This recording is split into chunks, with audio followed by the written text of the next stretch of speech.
Namaskar and welcome to Indian Diplomacy, a show on Doordarshan, India's national broadcaster, about Indian foreign policy, India's international relations, and key thematic and real world developments in different parts of the planet which have an impact on India's rise. Viewers, in this episode, we are taking a close look at one of the underlying themes and bedrocks of Indian foreign policy for a long time. This is the idea of strategic autonomy. Why is strategic autonomy such a fundamental pillar of Indian foreign policy? How is it manifesting in India's current diplomacy around the world? And what is the future of strategic autonomy as India rises to the status of a leading power in the world? This is the theme of today's discussion. And to take us through, let me introduce you to a very articulate and knowledgeable guest who is joining me in the studio, Dr. Anshu Joshi. Thank you, Professor Cholia, for inviting me to this show. Dr. Anshu Joshi teaches at Jawaharlal Nehru University and is a prominent voice in the media and in academia. So good to have you on the show. Thanks again, Professor Cholia, and the topic for today's show seems to be very interesting. Indeed, and Anshuji, often people associate strategic autonomy with the post-independence India, like then we adopted the position of non-alignment and all those things. But if you go back in time, there is a longer tradition to our statecraft, to our indigenous knowledge, our history, where the idea of a king or an emperor or a ruler maintaining autonomy and freedom from external coercion, pressure, and other forms of domination has always existed in our strategic culture, isn't it? So if you could begin by looking back at our epics and our strategic thinkers, what is your notion of how strategic autonomy has evolved from those times, from ancient era until now, and why do you think it's been such a prized concept all the way through for millennia, and what does it tell us about India or Bharat's character? What's a beautiful question to start with, and that is what I always discuss in my classes also. The kind of world we are living into, we all know that it's multipolar. And it is characterized by a complex interdependence, wherein states, both bilaterally as well as multilaterally, connect with each other, at times disconnect also, depending on their national priorities. So it's not the same time or era as in during the times of First World War or Second World War, or for that matter Cold War, wherein the world was divided into two blocks. We have different poles of power in today's times. And today I can proudly say, being an Indian scholar, that when we look from foreign policy's point of view and when we look from global order's point of view, India stands tall as a Vishwa Bandhu, Vishwa Sakha, and we have earned that brand image by proving ourselves as a true friend of different nations coming from different blocks. And that is what we are spreading as a message also, Vasudhaiv Kutumbakam. We are talking about entire earth being one family. We are talking about Sarve Bhavantu Sukhina. So from where all this is coming? The roots lie in our Indian knowledge system. So when we look from diplomacy's point of view, I would like to quote Kautilyan and his Arthashastra. So much before the kind of realists that we call as in the most ancient realists or political scientists, much before them, Kautilya came with Arthashastra, in which he spoke about foreign policy, he spoke about statescraft, he spoke about strategic autonomy of a state. So I will just give you an example. He talks about Saptang theory. Yeah. So 7 organs, and there 6 organs are primarily of state, and 1 is an external factor wherein he brings in foreign policy.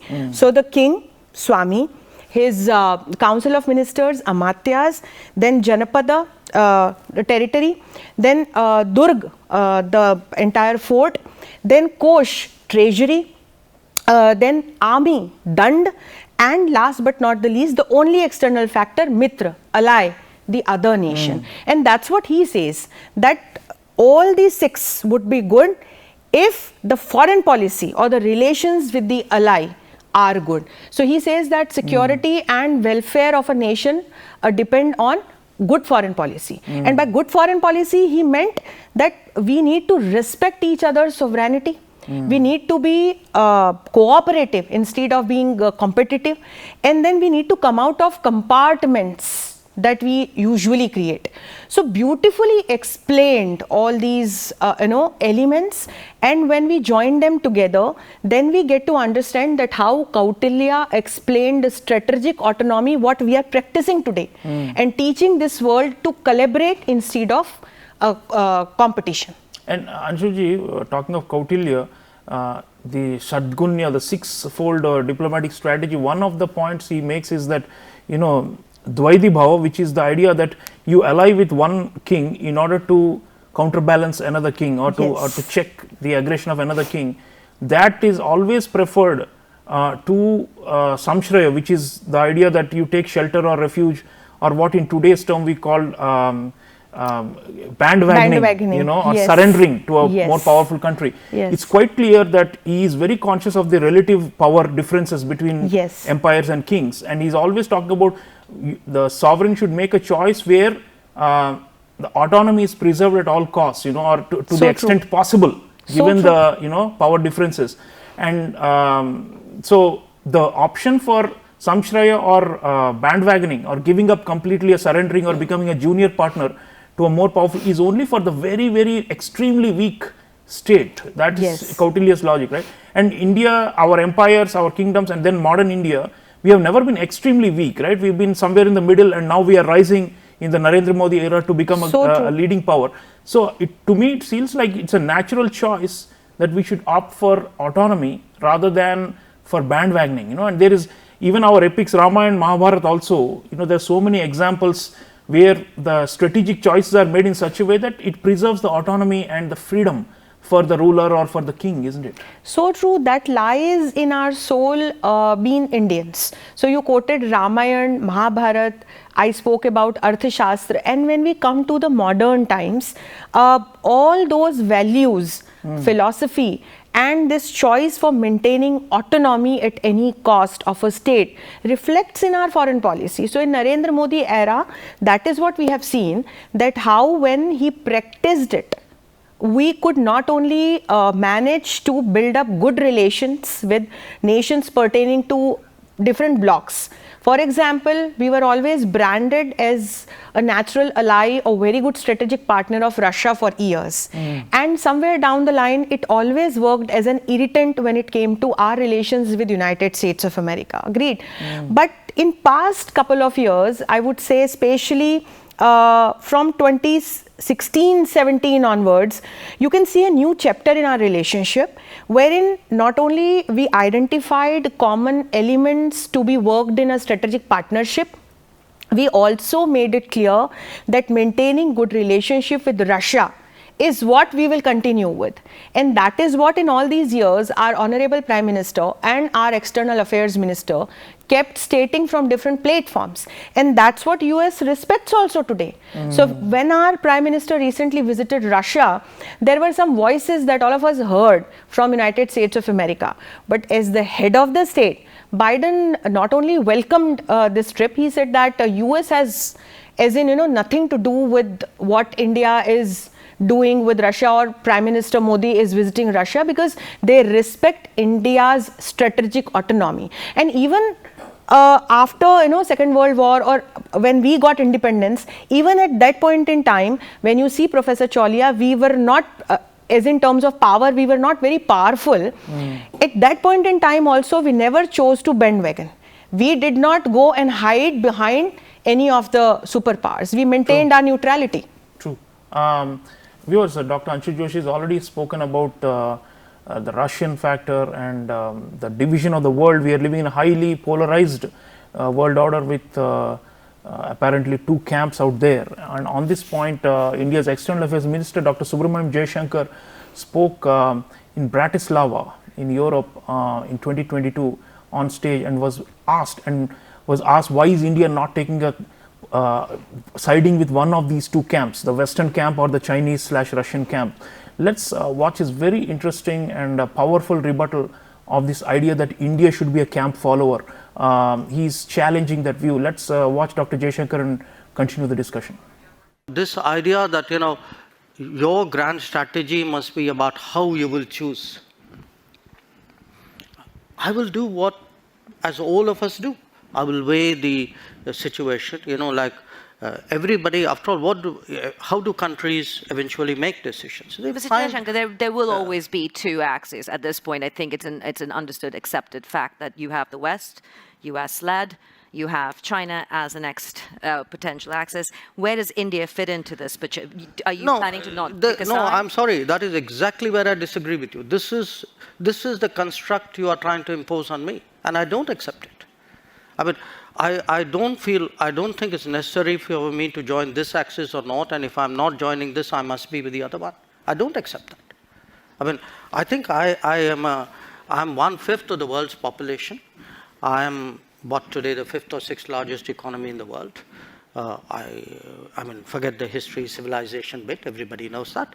But I think I'm entitled to have my own side, I'm entitled to weigh my own interests, make my own choices, and my choices will not be cynical and transactional, but they will be a balance of my values and my interests. There is no country in the world which disregards its interests. So viewers, Dr. Jaishankar really hard-hitting and saying that values and interests, both of these matter, and every country makes compromises between these two. And that what he's saying is international relations is not really a morality contest. And I'm with Dr. Anshu Joshi. Anshuji, we just heard External Affairs Minister essentially pointing to the hypocrisy of this whole argument that by continuing to treat Russia as a strategic partner, we are doing something immoral. And he's saying that, frankly, who is moral? In other words, he's actually challenging the very, he's trying to undermine the very logic of the argument. And, I'm often reminded of Franklin Delano Roosevelt, the great American leader, who once said about a Latin American dictator. He was asked, how come the United States is a democracy? How come it's close to this dictator? He says, he may be a bastard, but he's our bastard. That's exactly the language of President Roosevelt, right? And they have always done this kind of, hard-nosed realpolitik, Western powers, be it the Europeans or the Americans, right? And they've always dealt with, quote unquote, the devil when it suited them. And even more recently, like you see President Biden, for example, he had this, when he came in, he said that Mohammed bin Salman, the ruler of Saudi Arabia, is like a pariah, and I'm going to make him pay the price. And then he actually went to Riyadh and did a fist bump with him and did business with him, right? Yes. You have President Abdel Fattah al-Sisi of Egypt. There are a lot of, authoritarian rulers around the world with whom the Western countries have very close alliances and partnerships, right? But then there is no moral outrage. But when our Prime Minister goes to Russia, there is suddenly this, brouhaha, especially in the Western media, and to a lesser extent, even in the US government circles. So there is this double standard, right? And that needs to be exposed, because India is not in any way compromising on values, certainly not more than what Western countries do. So we have to understand that for all these years, most of the European powers, how they ruled over the world. It was the time when power meant hard power, territorial power, colonial power. And all these colonial powers today talk about democracy and democratic values. Human rights, isn't it? morality, Human rights, yes. So isn't it oxymoronic? So a country that took over Brazil, Portugal went there and took over Brazil as a colony, and later when they needed slaves for their sugarcane fields and all that, they got it from Africa and other parts of the world, from Asia also. And today all those countries talk about human rights, different types of rights, democratic values, people's choices, and so on. But on the other hand, they go and try to make a narrative in the minds of people belonging to that particular country, and that's what has happened with India. So even after achieving independence, I think we could not make our people independent in terms of our mindsets, and we were left with the colonial mindsets. So right from the color of our skin to the choices that we need to make in terms of our foreign policy, with whom should we be standing, to not taking decisions in terms of growing as a power. I mean, first and foremost, why should we be branding ourselves as an underdeveloped nation? So that's where I think what our external affairs minister keeps stating from different platforms, that first and foremost, and I really love that, first and foremost, without mincing his words, he states that please respect our sovereignty and our decisions, because that is our strategic autonomy to align with anybody we would like to align to. But then he clarifies that we believe in Vasudhaiv Kutumbakam and we believe in global peace and security. So we would be the last nation to go and threat some nation or attack on some other nation. And then he says that you remember that dialogue wherein he clearly answered Ursula Won's kind of warning that she gave to us, that we should not buy oil and gas from Russia. Yeah. And that was the peak time of Russia-Ukraine war, and most of the Western countries, especially in Europe, they had stepped back from buying oil and gas from Russia, and they had to pay a hefty price by paving a way for economic crisis in their own countries because of this. But that's what our external affairs minister clarified to Ursula von at that point in time, that madam, you do your business and we will do ours. So it's up to us what we would like to do, and we continue doing business with Russia. Yeah, so this patronizing tone doesn't really work, because India is rising and we are not willing to take it lying down also. We are punching back. But Anshuji, talking of strategic autonomy, another current example apart from Russia is Iran. Yes. This is a country that's been heavily sanctioned by, I think, one of the most sanctioned countries in the world. Yes, and true. they have had a long politics and competition with the US and Israel and other players in the region, right?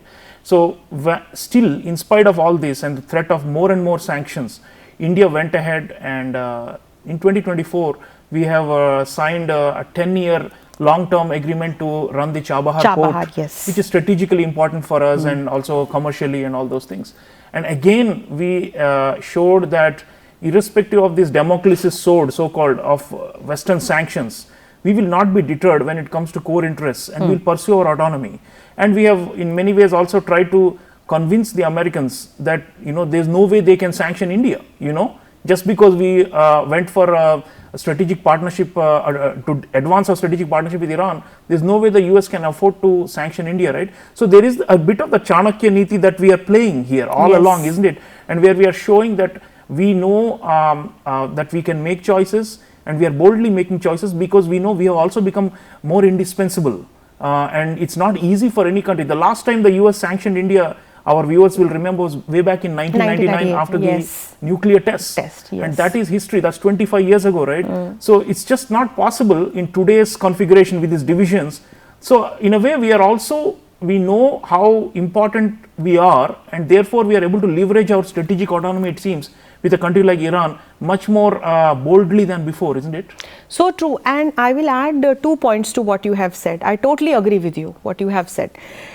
First and foremost, when we look at Iran and this development of Chabahar port, more than us, it's important for United States of America. Because, relations are sour between United States of America and Iran. So US cannot go and do anything about this Chabahar port. But to answer aptly to this Belt and Road initiative of China, and we all know how China has already spread its feet across all West Asia, the Middle East. Yes. So it's very important for all the other nations to give a befitting reply to this, plan or this strategy of China.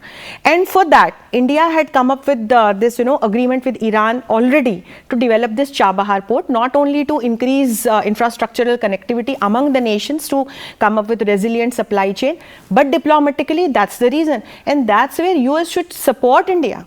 Because by and large, nowadays, the entire world knows that how more than India depends on United States of America. This is my second point. United States of America depends on India for many things, and this is one of those, laundry items. Absolutely.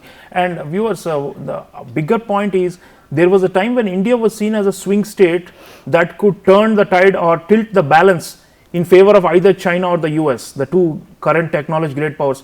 But what we are saying is that India is on its way to becoming a third great power, or what we call a leading power. So there is no way we will be seen as a junior partner either of this side or of that side. People often forget strategic autonomy is not only vis-a-vis the US and Western countries, it's also vis-a-vis the other great power center of the world today, which is China. And on this, I have a very interesting video for you to watch about a US congressional delegation that came to India to meet the Dalai Lama and the Tibetan administration in Dharamsala. And China was livid and outraged by it, but India went ahead and enabled this visit to happen. So again, we have exercised our strategic autonomy, this time vis-a-vis China. Let's watch this very interesting video clip and continue the discussion.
So viewers, India hosted this very interesting US congressional delegation. Anshuji, not only did the US congresspersons go to meet the Tibetan, Central Tibetan administration and the spiritual leader Dalai Lama, but also Dr. Jaishankar, our External Affairs Minister, hosted the congressional delegation.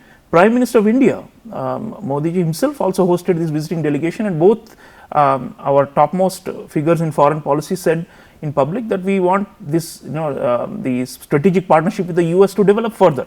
So it was, and the Chinese are very angry, and they have been, upset about this, and they say that, India should just hand over the Dalai Lama, or that we should just disband the, Tibetan refugee community here and all those things. So, but we have never succumbed to that, and now increasingly, and they also often object to even a Twitter exchange between Prime Minister of India and the newly elected President of Taiwan.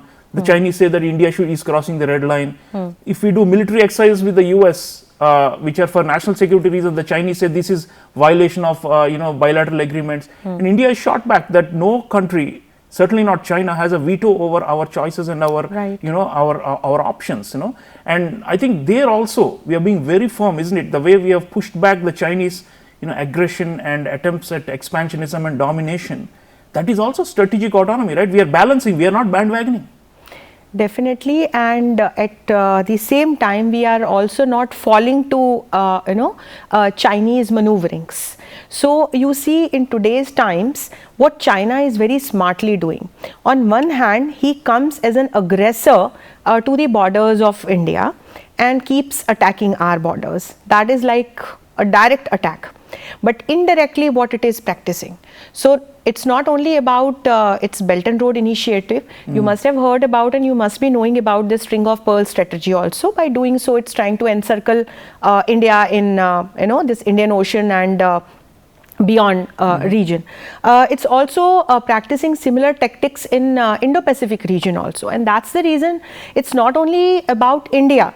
It's also about what is happening to South Korea, for that matter Japan, and other countries belonging to East Asia and Southeast Asia. And now China is understanding it very well, that how by supporting India and all these countries, and that's what it alleges, that US actually tries to contain China. But it is understanding it very well that US is helping all these nations on one hand, whatever the reasons could be. On the other hand, China is understanding that because of this bonding, not only the bilateral bonding between India and the United States of America, but the multilateral bonding that is building up in this particular region. It would not be coalitions. So you look at Quad and other, similar formations in Indian Ocean region. We have this Indian Ocean Region Association where India pioneered it, and we came up with this Sagar strategy, strategic growth for security and growth for all. Yes. So what now China wants from India is to stay away diplomatically from all such kind of maneuverings, including what it has done to Tibet, or for that matter what it has done to Taiwan. And that's where we are very vocal, and that's where our strategic autonomy is coming into picture, wherein we are saying that it's not only about strategic autonomy of India, it's also about strategic autonomy of other nations, including Taiwan and Tibet. And that's where we are putting China into the spot. So it's an entire diplomatic game, wherein now the world can see China into the spot, and that's why China is retaliating. Very true.